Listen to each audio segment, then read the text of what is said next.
Currently nga pala, nakikita ko ngayon na muffler deleted si sir. So wala na yung pinaka-muffler niya. Pinutol yung muffler tapos nilagyan ng tubo. So ito,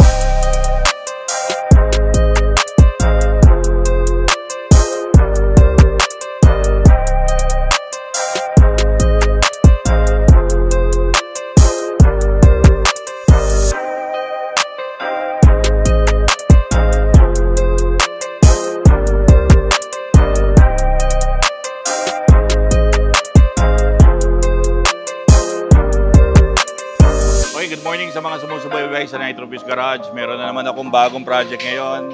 This time ni Navara. He came to us to change his exhaust. So tingnan natin kung ano yung gagawin natin.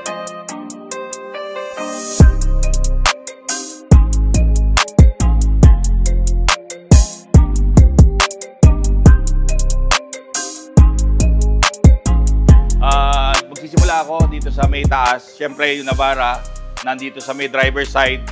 Yung pinaka downpipe niya. So dito manggagaling yung unang papalitan natin, yung downpipe area. Ang ginagawa natin sa mga exhaust ng mga diesel, mainly we remove the restriction and we increase the flow. So pagka tatanggal tayo ng restriction, tinatanggal natin yung pinaka catalytic niya. So pagbaba na tubo niyan, meron diyan flanges, and then we will put a flexi pipe para ma-absorb yung vibration.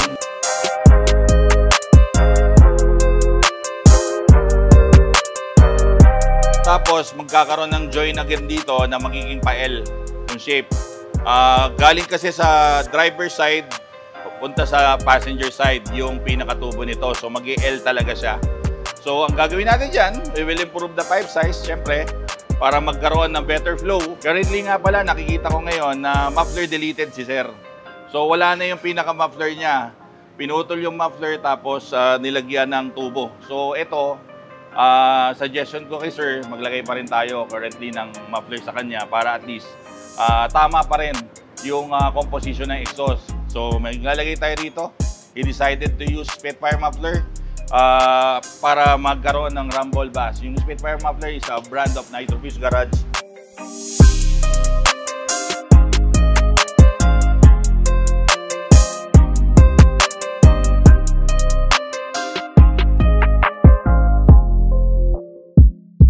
Tapos dito sa dulo, magkakaroon tayo ng tip. Ang balak ni sir, either single or dual tip. So mamaya magde-decide pa siya. At ipapakita na lang natin pagkatapos kung ano yung napili ni boss. Exciting project para sa araw na to. Umpisa na natin.